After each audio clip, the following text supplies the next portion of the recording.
sebenarnya apa penyebab pembuluh darah ini akhirnya bisa pecah? Apa karena ketekan atau karena apa? Kalau balon ditusuk ya, tusuk pecah ya. dibagi jadi dua, penyebab yang eksternal sama penyebab yang internal. Oke. Nah, kalau penyebab yang internal itu adalah tekanan darah tinggi banget, misalnya karena suatu kejadian, misalnya marah banget atau bagaimana, dia naik sekali tensinya, pecahlah pembuluh darahnya gitu. Kemudian yang eksternal ya, misalnya benturan, kita kejedut gitu. Kejedut kan benjol, ya kan. Nah, benjol itu sebetulnya pecah pembuluh darah, tapi karena kulit kita itu tidak pecah, maka darahnya ngumpul di bawah situ. Pecah pembuluh darah itu, walaupun sama-sama pecah pembuluh darah, tapi kalau areanya beda, nama penyakitnya beda. Kepala, misalnya nih, kalau yang pembuluh darah di kepala yang pecah, namanya stroke perdarahan. Oh iya. Tapi kalau di daerah anus, pembuluh darahnya pecah, namanya wasir.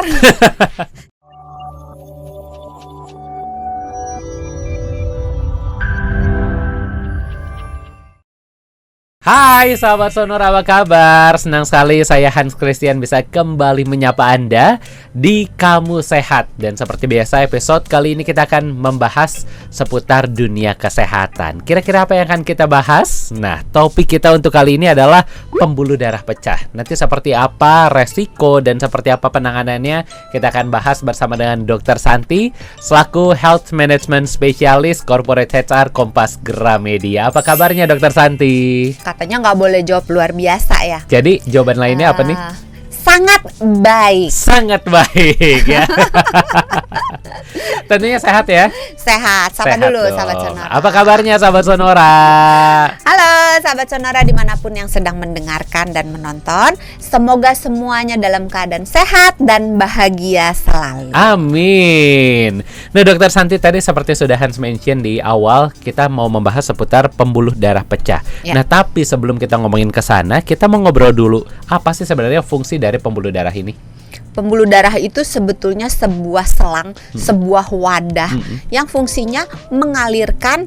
Isinya pembuluh darah apa? Darah dong. Iya, yang isinya darah. Jadi dia berfungsi menjadi wahana untuk membagikan, untuk mengalirkan darah dari jantung ke seluruh tubuh dan sebaliknya dari seluruh tubuh ke jantung. Gampang kan? Gampang ya. Tapi ini kalau kita yang putih nih biasa kelihatannya ada warna biru-biru. Ini bukan sih sebenarnya pembuluh darah? Gitu ya? Iya. Oke, tapi pembuluh darah ini kan seperti kita tahu ada darah merah dan darah putih. Apakah sebenarnya itu mengalir dalam satu pembuluh darah yang sama atau berbeda? Kita merah dan putih itu ada di negara Indonesia. Bener lagi ya, merah putih ya? Iya kan? Bener. Iya benar. Tapi iya, darah merah, darah putih, keping darah, gula, kolesterol, berbagai vitamin, berbagai mineral, itu sebenarnya nyampur semua di dalam darah. Jadi walaupun darah itu kelihatannya merah, tapi sebenarnya nggak cuma darah di merah dalamnya, aja. Di dalamnya tuh banyak sekali komponen-komponen, ada airnya, macam-macam lah. Itu udah kayak gado-gado lah, apa aja ada. Semua gitu, ada di sana ya. Tentunya yang penting untuk keberlangsungan hidup manusia itu betul. Semua di sana. Tapi yang jadi pertanyaan berikutnya ini sebenarnya ada berapa banyak pembuluh darah sih di tubuh manusia? Jenisnya sebanyak berarti apa? Ya. Jenisnya. Sebetulnya secara garis besar kita bagi jadi 3. Apa aja tuh, Dok? Pembuluh darah arteri. Yaitu yang membawa darah selang yang isinya darah yang berasal dari jantung ke seluruh tubuh. Oke. Jadi yang dibilang darah bersih gitu ya, yang darah yang ada oksigennya, ada nutrisi-nutrisinya untuk dibagikan ke seluruh tubuh. Kemudian ada pembuluh darah vena atau kita kenal sebagai pembuluh darah balik.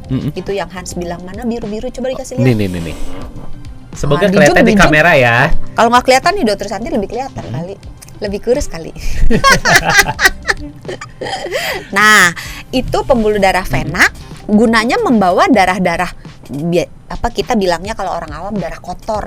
Sebenarnya nggak ada darah kotor, darah bersih sih, tapi lebih ke komponen yang berisi sisa-sisa metabolisme, terus karbon dioksida dari seluruh tubuh untuk dibawa kembali ke jantung. Dan ada peralihannya dari arteri ke vena. Itu ada yang namanya pembuluh darah kapiler. Jadi sebenarnya ada 3, arteri, vena, dan kapiler. Iya. Oke, jadi kapiler ini tugasnya ngapain, Dok? Tadi kan kalau arteri bawa dari jantung ke seluruh tubuh. Untuk vena ini tadi istilah gampangnya bawa darah kotor. Kalau kapiler nih? kapiler ini kita bagi jadi dua lagi. Jadi kapiler yang deket-deket sama si arteri, sama kapiler yang deket-deket sama si vena. Tujuannya dia itu adalah pembuluh darah yang paling kecil yang bisa langsung ke sel.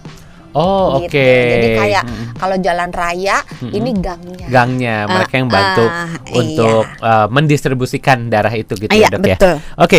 Dan seperti topik kita ini pembuluh darah yang pecah. Sebenarnya apa penyebab pembuluh darah ini akhirnya bisa pecah? Apa karena ketekan atau karena apa? Kalau balon ditusuk ya. Tusuk pecah ya. Nyanyi dulu dong. Meletus balon hijau. Tapi ini balon merah kayaknya. Kenapa ya merah? Yang meletus itu selalu yang hijau? Soalnya kalau merah kan berhenti, Dok, nggak jalan. Kalau hijau jalan baru. Udah ya, garing ya. Yuk kita cari yang lainnya. Kalau kuning gimana? Kalau kuning? Kalau kuning meledaknya nggak banyak artinya. Nggak banyak ya, karena lagi siap-siap untuk berhenti atau siap-siap untuk jalan gitu. Kita lampu lalu lintas. Lalu lintas ya. Tadi pertanyaannya apa lupa? Apa saja pembuluh darah ini bisa pecah nih, Dok, penyebabnya? Penyebab dasarnya itu dibagi jadi dua. Penyebab yang eksternal sama penyebab yang internal. Nah, kalau penyebab yang internal sebenarnya ini penyebab yang paling sering dijumpai itu adalah tekanan darah tinggi banget. Jadi bisa karena dia hipertensi yang tidak terkontrol, atau misalnya karena suatu kejadian misalnya marah banget atau bagaimana dia naik sekali tensinya, pecahlah pembuluh darahnya gitu. Bisa juga karena memang umur. Semakin bertambah umur, elastisitas pembuluh darah semakin berkurang, kemungkinan untuk pecah pembuluh darah semakin meningkat. Kemudian adanya kelainan. Nah, kelainannya bisa di dinding pembuluh darahnya, misalnya pembuluh darahnya rapuh gitu ya, atau kelainannya di darahnya. Misalnya terjadi gangguan pembekuan darah. Nah, itu semua meningkatkan resiko untuk dia pecah. Atau misalnya dinding pembuluh darahnya ada bagian yang menggelembung. Nah, ini lagi rame, ada dokter influencer yang meninggal karena ini gitu. Nah, ini namanya aneurisma. Jadi bagian dari pembuluh darah yang dindingnya melemah, kemudian dia bisa menggelembung dan bagian itu rentan untuk pecah gitu.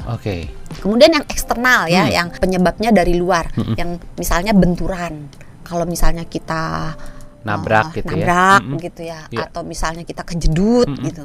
Kejedut kan benjol. Ya kan? Nah, benjol itu sebetulnya pecah pembuluh darah, tapi karena kulit kita itu tidak pecah, karena kulitnya rata, nggak ada terbuka, maka darahnya ngumpul di bawah situ. Kalau kebuka malah darahnya keluar. Kalau misalnya kita kejedut nih, terus luka, darahnya keluar ngalir. Tapi kalau kejedut kulitnya nggak terbuka, nggak ada lukanya, kulitnya utuh, maka kalau pembuluh darahnya pecah, kan darahnya nggak bisa keluar kan? Iya. Jangan ditusuk ya. Nah, itu baru mau nanya, Dok. Ini pikiran bodohnya nih, artinya kalau kita benjol, udah ditusuk bisa kempes dong. Pasti nanya begitu. Jadi itu benjolnya itu terjadi karena kumpulan darah yang tidak bisa keluar gitu. Itu tadi ya, trauma. Bisa juga karena infeksi. Atau bisa juga karena memang ada gerakan-gerakan tertentu atau ada benturan-benturan yang berlangsung, benturannya nggak keras sih, dikit tapi sering. Terus lagi sering lagi, itu juga bisa menyebabkan pembuluh darah pecah. Ini kan tadi kalau kita udah belajar nih, Dok, ada beberapa jenis pembuluh darah, ada vena, ada kapiler, ada arteri gitu. Apakah semuanya ini bisa pecah atau hanya jenis tertentu saja yang bisa pecah pembuluh darahnya? Semua bisa pecah, termasuk balon yang hijau, balon merah, balon kuning. Semua bisa pecah, tiga-tiganya. Semua bisa pecah ya? Iya, bisa. Artinya punya resiko yang sama atau ada jenis tertentu yang lebih rentan untuk pecah? Sebetulnya kalau ditanya jenis yang paling serem nih ya, yang pecah, itu jenis yang arteri. Karena pembuluh darah arteri kalau pecah, karena arteri itu kan dekat dengan jantung. Sedangkan si jantung itu kan yang mompa darah. Maka tekanan yang ada di dalam arteri itu lebih tinggi. Jadi kalau dia pecah, ibarat kata nyembur. Kalau yang di vena, kalau dia pecah, itu darahnya cuman meleleh doang, ngalir doang, nggak nyemprot, nggak nyembur. Karena tekanannya itu, karena dia kembali ke jantung kan jauh gitu tekanannya lebih rendah daripada yang di arteri. Itulah sebabnya ketebalan dari dinding pembuluh darah arteri lebih tebal daripada vena. Karena lebih kuat itu ya. Karena dia harus nahan tekanan yang lebih tinggi daripada di vena. Nah, yang paling ringan kapiler. Kapiler tuh kalau misalnya kita kena gores gitu. Oh, itu kapiler. Jadi darahnya paling setetes, atau kita cek cek namanya, darah, gula darah yang di sewaktu jari ya. atau kolesterol yang di jari gitu kan, ditembak. Iya, atau misalnya kita kena kertas gitu ya, itu kegores kan, gitu. itu kapiler.